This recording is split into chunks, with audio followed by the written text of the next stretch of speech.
In the shadows of history, written by the victors, truth is often buried beneath polished legend. Oz, the magical land known to the world through the tale of Dorothy and the Wicked Witch of the West, hides a story never fully told. Beyond the sparkle of the Emerald City, behind the glare of magic and heroism, lies a tale of two women, both strong in heart yet walking different paths. Elphaba, the green-skinned woman with a fire that never dies, has been branded a threat, a rebel and the enemy of good. But truth is more complex than black and white.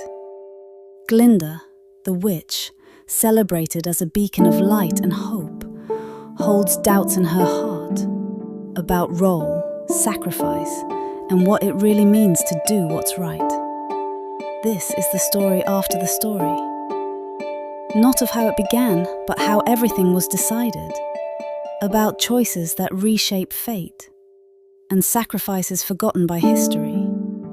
Wicked, for good is a tale of friendship, resistance, and truths demanding to be seen from the untold side. As the last light of the Ozian sun fades behind the horizon, Emerald City glows in its manufactured grandeur. Glinda, now hailed as Glinda the Good, stands on the balcony of her towering palace.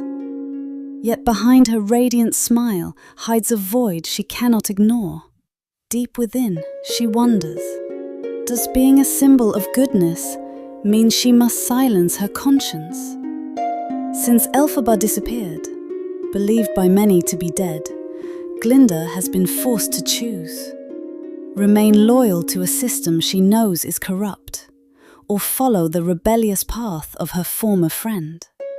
Meanwhile, Elphaba lives in hiding.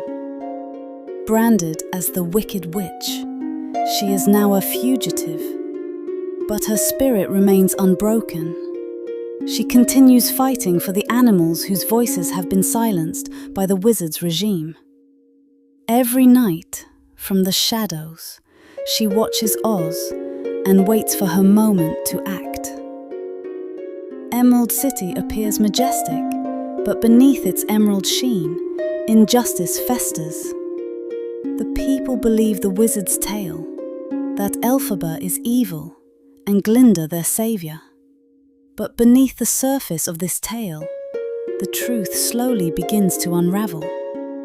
Glinda writes secret journals, attempting to document the reality she cannot speak aloud. And Elphaba, from afar, reads between the lines of Glinda's words. They are separated by distance and ideology, but their hearts remain entangled.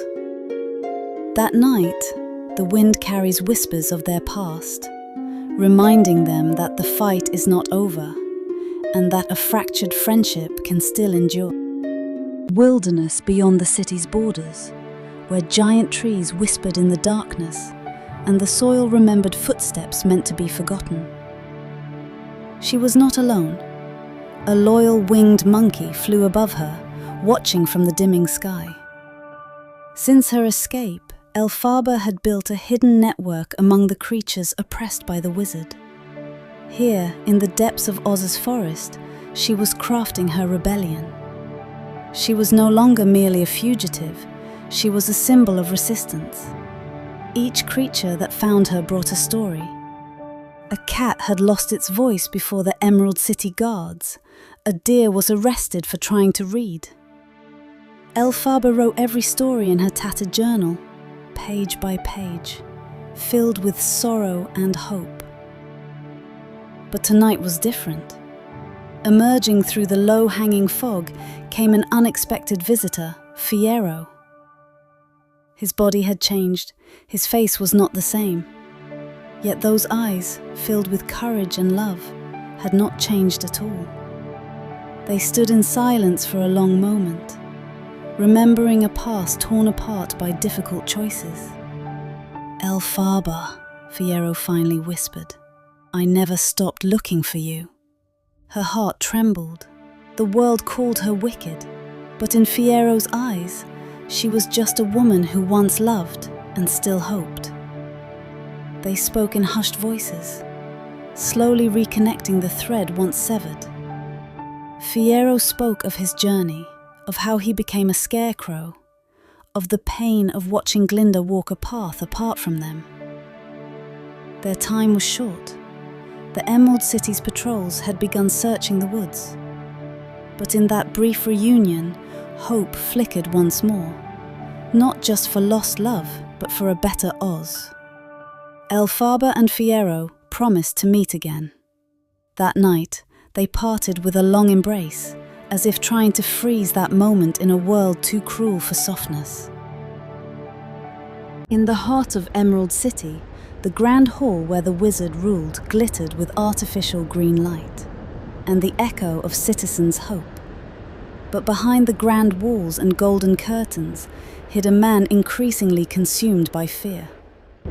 The wizard was no longer the grand figure of legend. He had become a shadow of himself, sustained only by the illusion of power now crumbling at the edges. Every rumor of Elphaba's survival shook him. He knew she wasn't dead. Worse, her spirit still burned in the hearts of the people. His advisors spoke in veiled language, cloaked in formality. They spoke of balance, when what they meant was control. They called Elphaba a threat, when what they feared was the truth she carried. The wizard sensed it. His carefully constructed fairy tale was cracking. Citizens of Oz had begun to question. Why were the animals disappearing? Why were books banned in schools? Why had Glinda grown so silent in the palace? In his private chamber, the wizard stared into a large mirror. He saw an aging face dressed in a hollow smile. He missed the days when crowds cheered him, when no one doubted his word. Now, Elphaba's shadow haunted him, not for her power, but for her honesty. To stop the wave of change, the wizard planned a grand spectacle, a parade of splendor to distract and control. He would force Glinda to speak, to praise the Order of Oz, to reinforce the myth he had built. But in her own chamber, Glinda listened to the plan with trembling hands.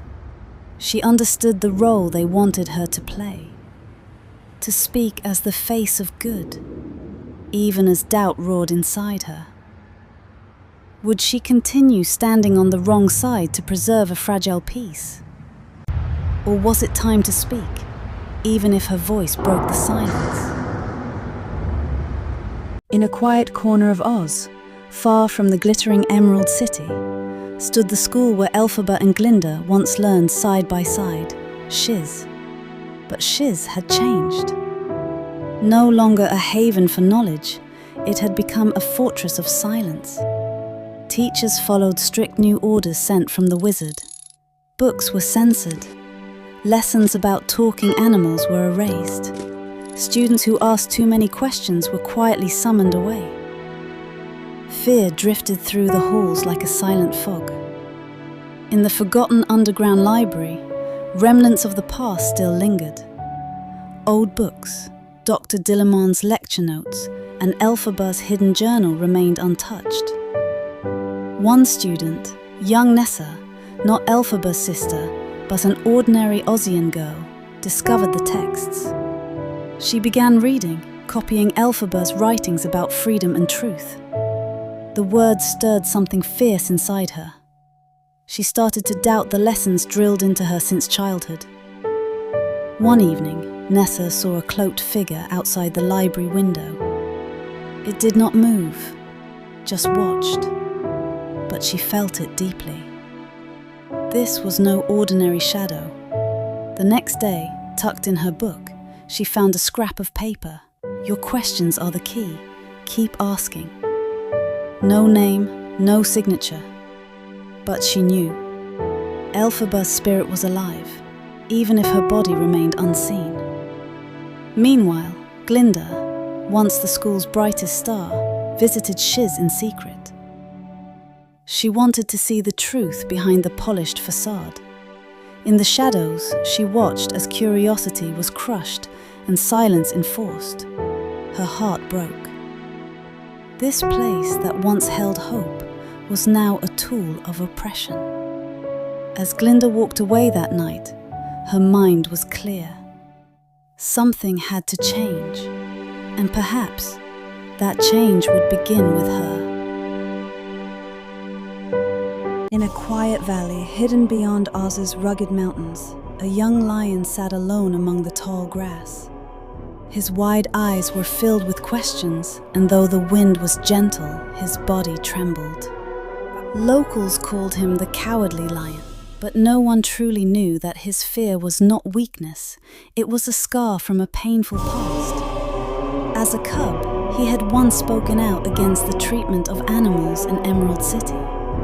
His voice was mocked, then silenced with threats and shame. Since then, he feared speaking at all.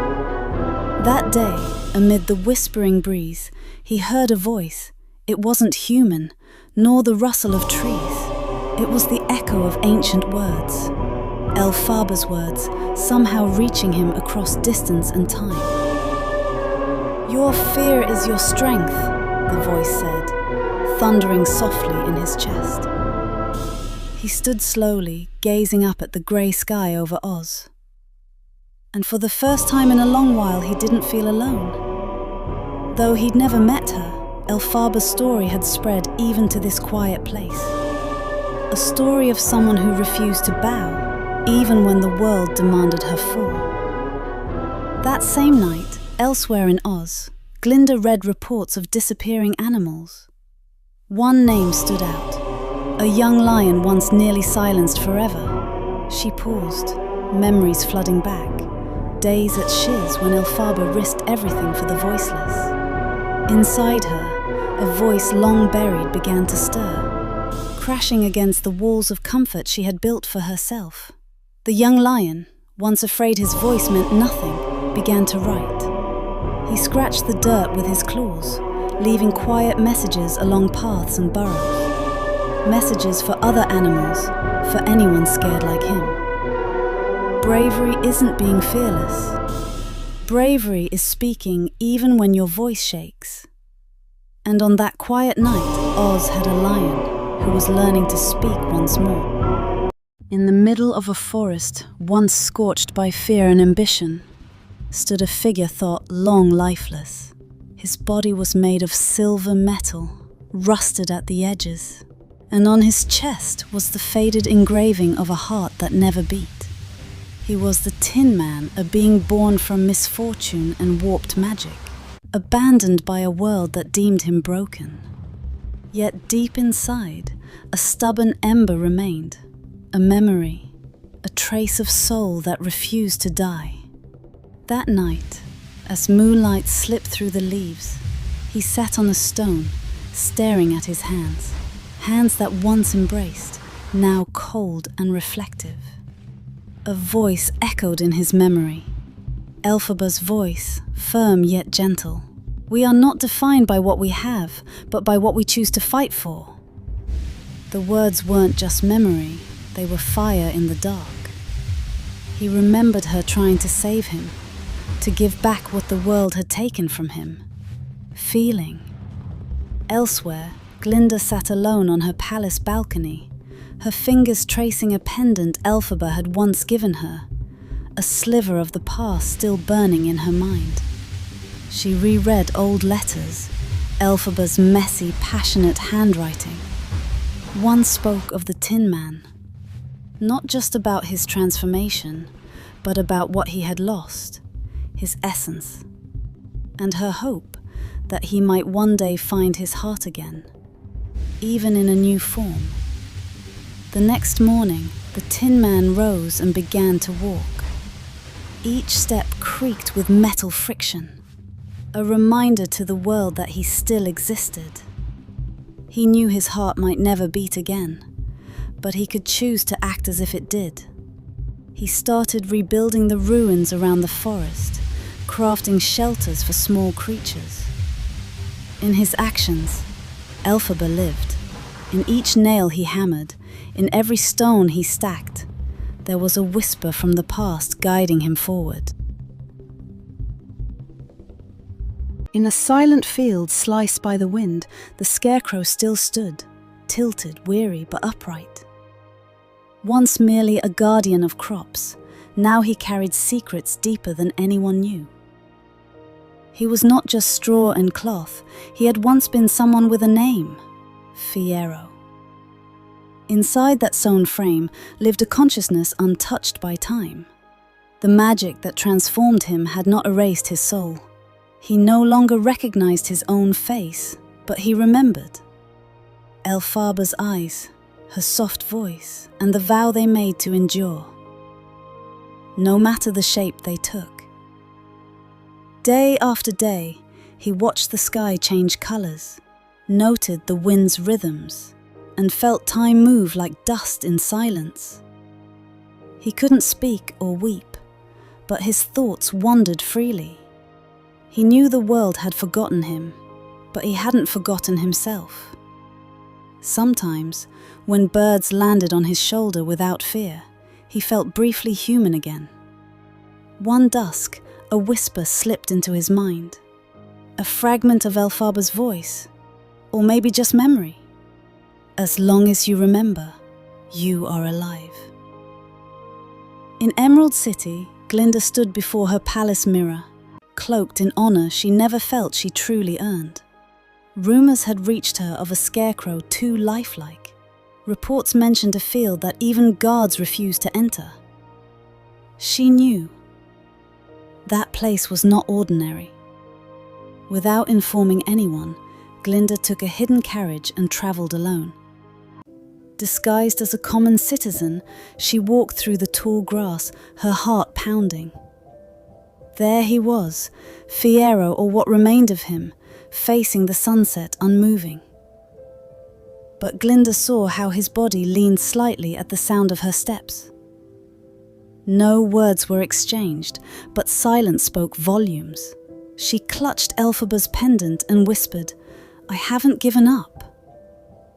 Though his face remained still, the wind tugged softly at his straw, as if answering that the promises of the past were not yet gone. A heavy fog draped over Emerald City, muting its green brilliance with an unusual grey veil. The city, once alive with parades and cheers, now felt frozen, silent. Inside the central palace, the wizard sat on his throne, gazing at a crystal screen reflecting shadows of Oz. His eyes, once alight with confidence, were dimmed by worry. He knew. Something was stirring. Not just a rebellion of force, but a wave of awareness slowly eroding the fear he had cultivated for years. "Elphaba's shadow hasn't faded," he murmured, staring at the screen showing a hazy image of the forest where the Tin Man was building refuge. He pressed a button, shifting to the field where the scarecrow stood still. Then another view, reports of a lion spreading messages across the land. All were echoes of the woman he thought defeated, but her spirit endured, in every silent act, in every quiet resistance. The wizard sighed deeply and rose. He stood before a large mirror that reflected not just his face, but the mask he had worn for so long. He knew his role as the keeper of truth was a performance, but the performance had brought him too far, far past the point of return. He opened a secret drawer and pulled out an old book, his original notes on magical experiments, tools to control minds, erase memories, and bend reality to his will. Meanwhile, Glinda stood on the palace's outer balcony, the night wind brushing her face. She overheard advisors murmuring doubts, questioning where the good witch's loyalty truly lay. There were whispers of Elphaba's influence, unfaded even after her supposed disappearance. Glinda knew the time for silence was over.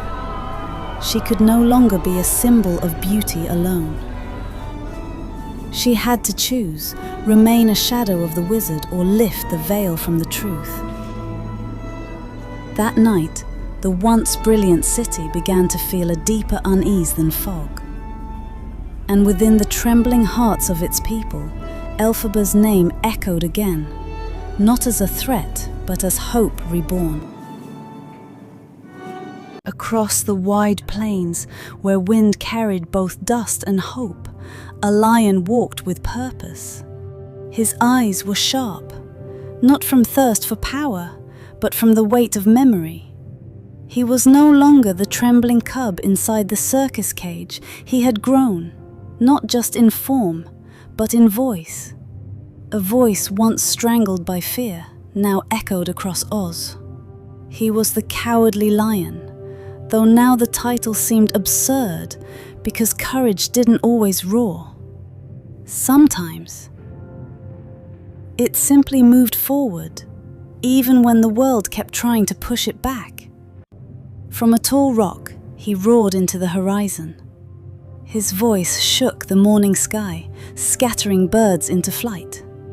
That sound carried a message, an invitation to stop being silent, to stand against a system built on suppression.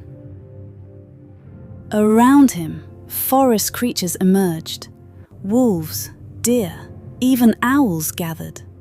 They came not out of fear, but belief that their voices mattered too. The lion became a leader not by strength, but by being the first to speak. As he looked north, memories of Elphaba returned. She was the one who freed him, not just his body, but his thoughts. She had said, "No one should be silenced for being different." Those words burned deeper than any scar. And now, with the shadow of the city growing closer, he knew it was time to carry her message, spreading it like wildfire across Oz. In Emerald City, guards began to hear unknown sounds at night. Roars, not from zoos, but from beyond the city walls. Citizens whispered of a lion no longer hiding, whose eyes held Elphaba's story. In the palace, the wizard grew uneasy. He realized power didn't only live in hands or staffs, but in courage that couldn't be tamed. Beyond the misty forest, the lion stepped forward, not as a beast of violence, but a voice of truth. With every stride, he carried a story that would not be silenced.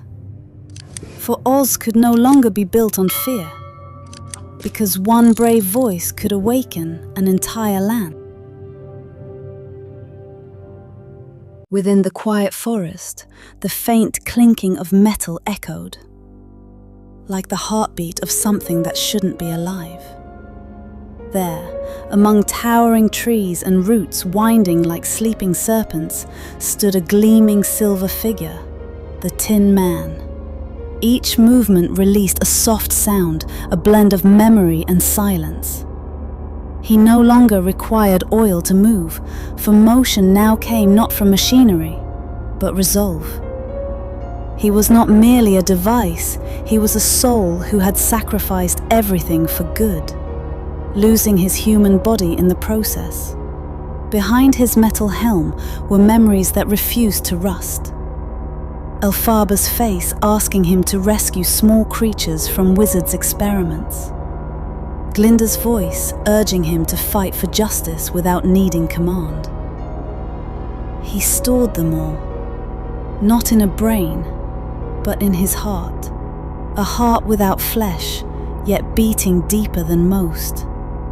When night fell and dew blanketed the earth, he lit a small lantern and walked the forgotten paths linking the forest to distant villages. There, he mended broken houses, replaced wagon wheels and nursed wounded animals, never asking for thanks. To most, he was only the silver shadow, a figure appearing at dusk and vanishing by dawn. But the elders knew him, and whispers spread. He was once human, now a symbol of sacrifice. In silence, he recorded the damage Wizard's rule had brought. Trees felled without reason, towns forced to supply resources, and voices silenced. He knew it was time to fix more than broken things. It was time to unite the broken-hearted. Inside his metal shell, the ache of loss remained. Yet he did not wish to return to flesh. He only longed for justice, the kind Elphaba had dreamed of. And when night came again, he looked to the darkened sky and thought, as long as I can still do good, I have never lost my heart. Emerald City no longer gleamed as it once did. Behind its towering walls, life continued like a scripted performance. Smiling faces, hollow parades, and rules recited more like rehearsed lines than truths. But that night, in a narrow alley between the market and City Hall, something shifted. Shadows emerged, not of monsters, but of people who had remained silent too long. They called themselves the Echo of Oz, a small group that believed truth never dies, it only waits. Led by a young woman named Nera, granddaughter of one of Elphaba's old allies, the group distributed handmade leaflets, quotes from Elphaba, fragments of real stories, and calls to listen to one's conscience. They carried no weapons. Their weapons were courage and words. At midnight, they posted flyers on lamp poles, school doors, even near the palace gates. People began to read, quietly. Then they began to whisper. From her chamber window overlooking the main tower, Glinda saw a child hand one of those leaflets to his mother. It read, "Truth is not what power proclaims. Truth is the voice that will not die, even when the world tries to deafen it." She clutched her chest, eyes watering. Outside the palace, the world was shifting. Inside her, the conflict she buried began to stir again. Meanwhile, the palace guards grew frantic. They swept the streets, hunting those who dared challenge order. But no arrests were made. The voice had already spread, not just on walls, but in hearts. Children began sketching Elphaba in school books. Mothers hummed lullabies naming the Green Witch as a guardian. Merchants slipped tiny notes into shoppers' bags. "She is not gone." Something broke that night, not the city's walls, but its wall of fear. And among the whispers floating across the wind, one name repeated, not as a threat, but a promise. Elphaba. In the highest chamber of the Emerald Palace, behind a glass window reflecting Oz's sky, the wizard sat in silence. His robes hung like shadows, and his mask, symbol of his authority, lay on the table. He never removed it before anyone. But tonight was different. He stared at his reflection, not as a ruler, but as a man haunted by lies. The more voices pierced the palace walls, the louder the truth echoed in his ears. He recalled the day he first arrived in Oz. Not through magic, but trickery and luck. People believed he brought answers. Yet he brought only fear wrapped in spectacle. Elphaba, the green girl with piercing eyes, was the only one who never bowed. She saw through him. When she vanished, he thought he had won. But now, he knew. His victory was hollow. In the archive chamber, he reopened old files, records of animal testing, lists of silenced villagers, letters from people who vanished after questioning authority. He read them slowly, trying to measure the weight of his crimes. The deeper he read, the clearer it became. His rule was built not on faith, but fear. He heard whispers in the halls, servants discussing scattered pamphlets, children speaking Elphaba's name without dread. And for the first time, the wizard felt fear. Not of an enemy, but of the growing awareness that control was slipping. The world had shifted. People were beginning to see. He stood before the mirror. There, he saw himself unmasked. A face lined with age, eyes tired from carrying illusions too long. "Who am I without their fear?" he muttered. In his chest was not just an old man's heart, but the symbol of a crumbling system. As night turned to dawn, he put the mask back on, but this time, not for protection, rather as a reminder that truth always finds its way, even when hidden by lies. And out there, Elphaba's name was no longer a myth. It was a mirror.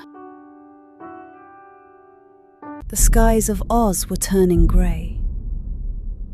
Wind gently rocked the green flags hanging from each tower, as if whispering that a significant day was approaching. In the central square, the citizens of Emerald City gathered, some out of curiosity, others due to official summons. Glinda, in her regal cloak, stood atop the grand stage, tightly gripping the speech prepared for her. But the script no longer mattered. In her heart, the words she truly wanted to say had changed. That day marked the annual salvation of Oz from the Wicked Witch. A celebration once hailed as a symbol of triumph, but now, Glinda questioned everything. Across the square, she saw the small eyes of children gazing up at her, not with admiration, but with curiosity. They had read the pamphlets. They had heard a different version, one long buried.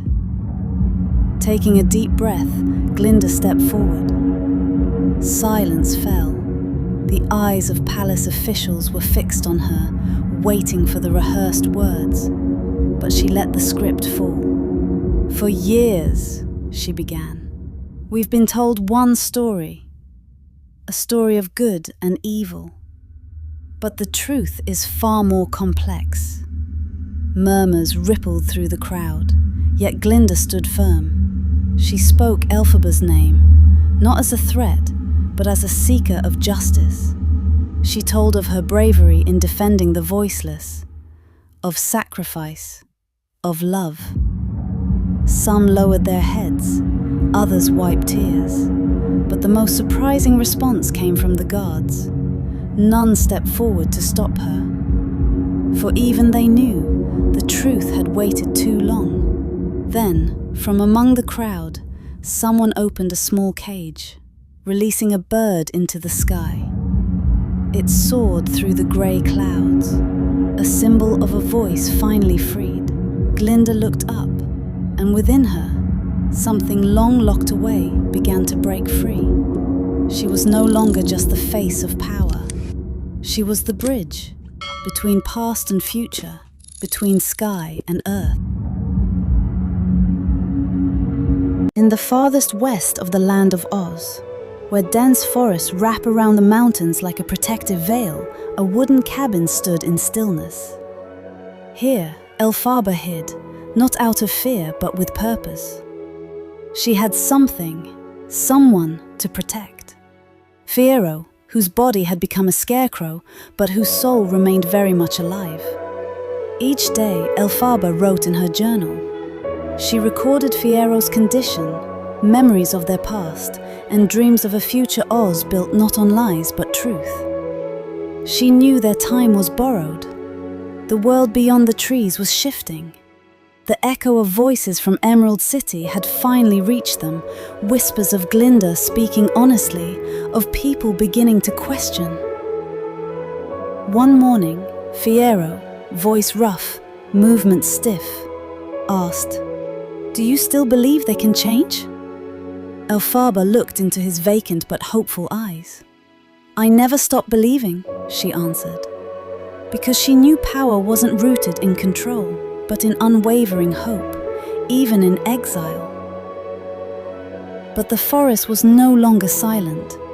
Footsteps echoed, leaves crunched, yet it was not an enemy who arrived, but fugitives. Animals long silenced, now finding their way to Elphaba's refuge. A clever-eyed lion cub, a lost tin man, and a talking crow. Each of them came with one shared purpose: to find her. She looked at them, one by one. A smile, long buried, rose to her face. They were proof her struggle hadn't been in vain, that the quiet flame she'd protected had begun to ignite the branches of fear. "This isn't the end," she whispered, looking at a sky no longer dim. "This is the real beginning."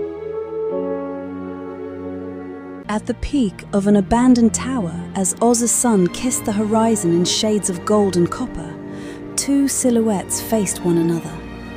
Glinda in her white robe, and Elphaba in her wind-blown cloak of shadows.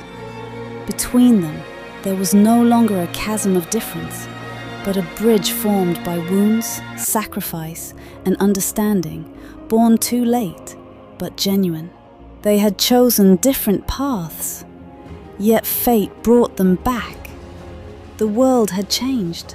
Emerald City was no longer the unquestioned beacon of truth, and Elphaba's name was no longer met with terror, but with questions. Who was truly wicked? Who truly good? Glinda now led not with fear, but with honesty and visible doubt. And Elphaba, once hunted, now stood as a symbol of strength found in exile. They spoke, not in accusation or pain, but in quiet that understood. "Do you regret your path?" Glinda asked softly. Elphaba looked toward the sky. "If I hadn't walked it, I'd never know who I am." And Glinda nodded, for the same truth lived in her. They would never walk the same road again. But now, they moved in parallel, with aims no longer opposed. Glinda embraced Elphaba one final time, a long overdue embrace. They knew this was the end of a chapter, not the story itself. For they had changed Oz, not with spells, but with painful, necessary choices. As Elphaba stepped back into the forest shadow with her companions, and Glinda watched her vanish through glassy eyes, there was no goodbye. Only one truth remained. They had changed each other for good. Story finished. Thank you for faithfully watching until the end. Don't forget to subscribe, like, comment, and share. See you. Bye-bye.